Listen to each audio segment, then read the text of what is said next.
চাপৰ সন্তোষপুৰ চৰুৱা বাখৰা চিৰাকুটা উচ্ছেদিত পৰিয়ালৰ কাষত উপস্থিত কংগ্ৰেছৰ এটা সজাতি দল। উচ্ছেদিত পৰিয়ালৰ খা খবৰৰ উপৰিও বিতৰণ কৰিলে খাদ্য সামগ্ৰীৰ লগতে কিছু লাগতিয়াল সামগ্ৰী। উচ্ছেদ চলিৰ পৰাই চৰকাৰক তীব্ৰ সমালোচনা অসম প্ৰদেশ কংগ্ৰেছ কমিটিৰ সাধাৰণ সম্পাদক অমৃত বাটছাৰ। সাধাৰণ সম্পাদকগৰাকীয়ে কয় যে অসমত এতিয়া ব্ৰিটিছৰ শাসন ব্যৱস্থা তথা নীতি নিয়ম চলিছে। লগতে কয় যে অসমত বৰ্তমান যদি মাটি বিক্ৰী কৰিব লাগে তেনেহ'লে মামা আৰু মামীৰ লগতে আদানী আৰু আম্বানীকে বিক্ৰী কৰিব লাগে বুলি কটাক্ষ কৰে।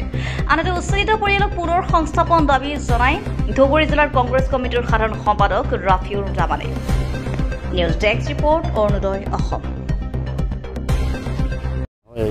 আজি আমি আমাৰ ধুবুৰী জিলাৰ সাংসদ সন্মানীয় সাংসদ ৰকিবুল হুছেইন চাহাবৰ নিৰ্দেশ মৰ্মে আমি ধুবুৰী জিলা কংগ্ৰেছৰ উদ্যোগত জিলা কংগ্ৰেছৰ পৰা এটা সজাতি দল আহিছোঁ। সেই চিৰাকুটা চৰুৱা বাখৰা ব্লকত যি অমানৱীয় উচ্ছেদ চলি আছে ইয়াত আজি 3 দিনৰ পৰা যি কাণ্ড চলি আছে ইয়াৰ মানুহখিনি হতভংগ হৈছে, মানুহখিনিৰ নিদ্ৰাহৰণ হৈছে, মানুহখিনি 3 দিনৰ পৰা লঘনে আছে।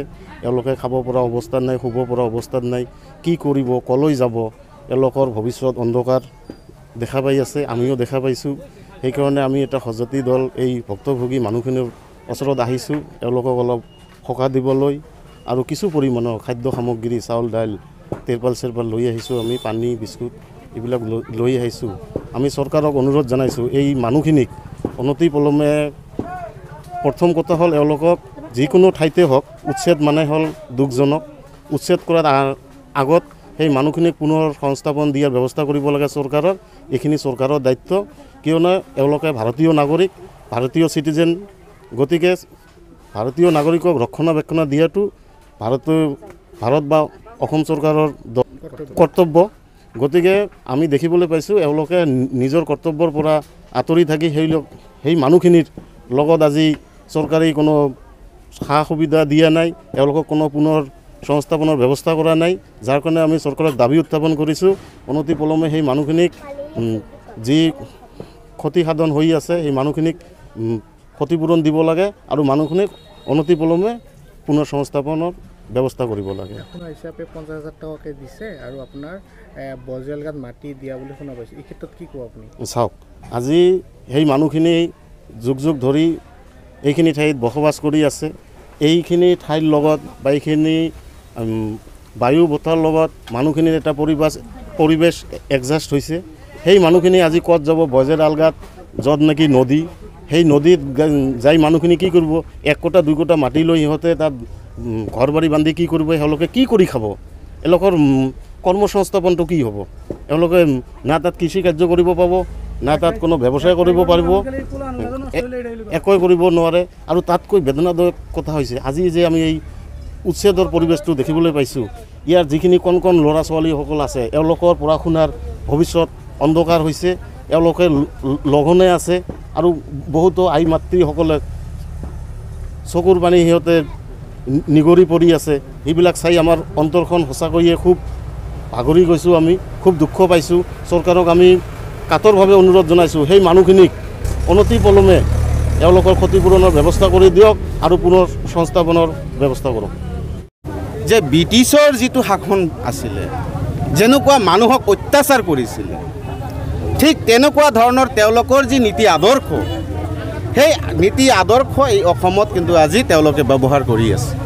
আপুনি কাৰ্বি আংলঙৰ কথা কওক, লখিমপুৰৰ কথাই কওক, ধেমাজিৰ কথাই কওক, খালি অকল কংগ্ৰেছৰ অধিপত্য অঞ্চলত নহয়, এই অসমত তেওঁলোকে অসমত বৰ্তমান এনেকুৱা এটা পৰিস্থিতি কৰিছে যে অসমত যদি আপোনালোকে মাটি বিক্ৰী কৰিব লাগে মামা আৰু মামীক দিব লাগিব, আদানী আৰু আম্বানীক দিব লাগিব। এই 4জন ব্যক্তিৰ বাহিৰে আজি আপোনালোকে দেখিছে জয়ন্ত মল্ল ডাঙৰীয়াৰ বিষয়ে আপোনালোকে দেখিছে যে তেওঁলোকে কিছুদিন আগত তেওঁলোকৰ যিটো নিৰ্বাচনী ইস্তিহাৰত তেওঁলোকে যেনেধৰণে লিখিছিলে সেই কাৰ্যবিলাক তেওঁলোকে সম্পূৰ্ণ কৰিলে নাই। বিভিন্ন ধৰণৰ যে এই যে ধৰক মছজিদ আপোনাৰ মন্দিৰ এইবিলাক লৈ যেনে ধৰণৰ এটা উদ্ভণ্ডালিমূলক যে আমাৰ যে মুখ্যমন্ত্ৰী দিয়ে, মুখ্যমন্ত্ৰীয়ে কি কৈছিলে আপোনালোকেতো বুজাইছে যে এজন দেশৰ মুখ্যমন্ত্ৰী, এখন ৰাজ্যৰ মুখ্যমন্ত্ৰীয়ে যদি এনেকুৱা যদি মন্তব্য, তুলনীয়া মন্তব্য কৰে, সৰ্বসাধাৰণ ৰাইজ কি কৰিব পাৰে?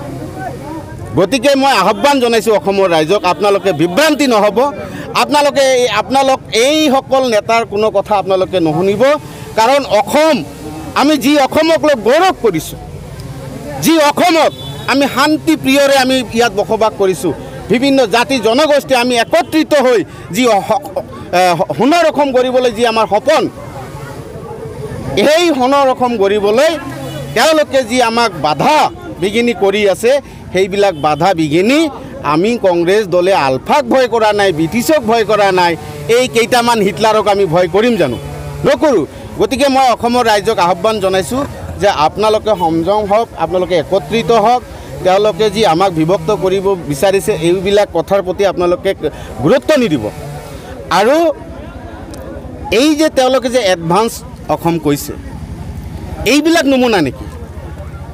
বিভিন্ন জাতি জনগোষ্ঠীৰ মাটি কাঢ়ি লোৱাৰ নমুনা নেকি? এটা জনগোষ্ঠীক তেওঁলোকে 6 চিডলৰ কথাই কওক। আজি অসমত আপোনাৰ ৰাজবংশী চিট এটা আছিলে, সেইটো আজিকালি নোহোৱা হৈ গ'ল। ধুবুৰীত আপোনালোকে বিভিন্ন ধৰণৰ কথাবিলাক আপোনালোকে অলপ চিন্তা কৰক। গতিকে অসমত তেওঁ যেনেধৰণৰ শাসন চলাব বিচাৰিছে, অহা 26 চনত ৰাইজে ইয়াৰ প্ৰতি উত্তৰ নিশ্চিতভাৱে দিব। কংগ্ৰেছ কমিটিৰ আমি এটা স্বজাতি দলে আমি আজি ইয়াত উপস্থিত হৈছোঁ, আহি এই অঞ্চলৰ পৰিস্থিতিৰ বুজ ল'লোঁ আৰু সামান্য অলপ পৰিমাণ মানুহৰ লগত কথা পাতি তেওঁলোকক অলপ মনৰ শান্তি দিয়াৰ কাৰণে আমি অলপ যত্ন কৰিছোঁ। আশা কৰোঁ যে আমি যিহেতু গণতন্ত্ৰ এটা দেশ আৰু এই দেশত সকলোৰে কাৰণে আইন সমান, গতিকে আইনী যুঁজ আমি কৰিম। আইনী যুঁজ মতে যি পৰ্যায়লৈ যাব লাগে আমি সেইখিনিলৈ যাম, এইখিনিত আমাৰ কোনো বাধা নাথাকে। হয়, খুব মৰ্মাহত হৈছোঁ যে অসমৰ ভিতৰত সৰ্ববৃহৎ উচ্ছেদিত এই অঞ্চল, আপোনালোকে ইতিমধ্যে দেখিছে যে এই অঞ্চলটো, এই গাঁওবিলাক বহুত পুৰণা গাঁও আৰু আমাৰ জন্ম হোৱাৰ আগৰ এই অঞ্চলবিলাকত মানুহ বসতি কৰিছে। ইতিমধ্যে দেখিছে বিভিন্নজনে বিভিন্ন তুলনীয়া মন্তব্য কৰিছে যে এইসকল বাহিৰৰ পৰা অহা মানুহ, আচলতে এইসকল ইয়াতে জন্মগ্ৰহণ কৰিছে, ইয়াতে লালন পালন হৈছে, ইয়াৰে বায়ু পানী খাই ইয়াত ডাঙৰ দীঘল হৈছিলে। বহুতৰে পাট্টা মাটি আছে, চৰকাৰে আমন্ত্ৰণ দিছে, চৰকাৰে পাট্টাও দিছিলে। ইতিমধ্যে দেখিছে যে আচলতে আমাৰ মুখ্যমন্ত্ৰী ডাঙৰীয়া কোৱা ধৰণে যে আমাৰ মুখ্যমন্ত্ৰীয়ে কৈছিলে যে পাপ কৰিলে কেঞ্চাৰ হয়, পাপ কৰিলে কেঞ্চাৰ হয়। তো যি অৱস্থা আপোনালোকে ইতিমধ্যে দেখিছে, এই অঞ্চলৰ যিটো পৰিস্থিতি, ইতিমধ্যে আপোনালোকে খবৰ পাইছে বা ময়ো আজি ইয়াত আহি খবৰ পালোঁ যে গৰ্ভৱতী মহিলা আজি ডেলিভাৰী অৱস্থাত তেওঁলোকে এতিয়া ঘৰ ভাঙিব না সেই ডেলিভাৰী মহিলাজনক লৈ হস্পিটেল যাব। আজি যিসকল মানুহ এনেকুৱা এটা পৰিস্থিতিৰ ভিতৰত পৰিছে যে যি ৰাজ্যৰ প্ৰধান, তেওঁৰ প্ৰতি কিন্তু আমি এটা সকলোৱে আস্থা ৰাখোঁ। তেওঁলোকে যেতিয়া শপত বাক্য পাঠ কৰে, সেই শপত বাক্যৰ সম্পূৰ্ণভাৱে ওলটা কাম ইয়াত চলি আছে। আজি দুখ আৰু পৰিতাপৰ বিষয়, আজি ধুবুৰী জিলাৰ পৰা ফৰ্ম এ যিটো নোটিছ তেওঁলোকে দিছে, তাতে কোনো ডেট উল্লেখ কৰা নাই আৰু কোনটো এক্টত সেই মাটিটো ল'ব সেই এক্টটো তাতে লিখা নাই। তো এটা অফিচিয়েল নোটিছত যদি ডেট এক্ট নাথাকে, আপোনালোকে কিন্তু বিচাৰ কৰিব আৰু অসমৰ ৰাইজে বিচাৰ কৰিব। আজি ৰাজনীতি আমি সকলোৱে কৰিম, কিন্তু এনেকুৱা ৰাজনীতি কৰিব নালাগে যে কাৰো চকুৰ পানী পেলোৱাই, কাৰোবাক ঘৰ বাৰী নোহোৱা কৰি দি নিজৰ ৰাজনীতিৰ মুনাফা আদায় কৰিবৰ কাৰণে, বিভিন্ন জাতি জনগোষ্ঠীক বিভক্ত কৰিবৰ কাৰণে এনেকুৱা এটা অসমত পৰিৱেশ সৃষ্টি কৰিছে যে ব্ৰিটিছ গৈছে। ব্ৰিটিছ কিন্তু ইণ্ডিয়াৰ পৰা, ভাৰতৰ পৰা কিন্তু গৈছে, কিন্তু ব্ৰিটিছৰ যিবিলাক কাৰ্যকলাপ, তেওঁলোকৰ ব্ৰিটিছৰ যি নীতি আদৰ্শ, সেই আদৰ্শ কিন্তু আজিও বাস্তৱিত অসমত ৰূপায়িত কৰি আছে। গতিকে ধিক্কাৰ জনাইছোঁ এই চৰকাৰখনক।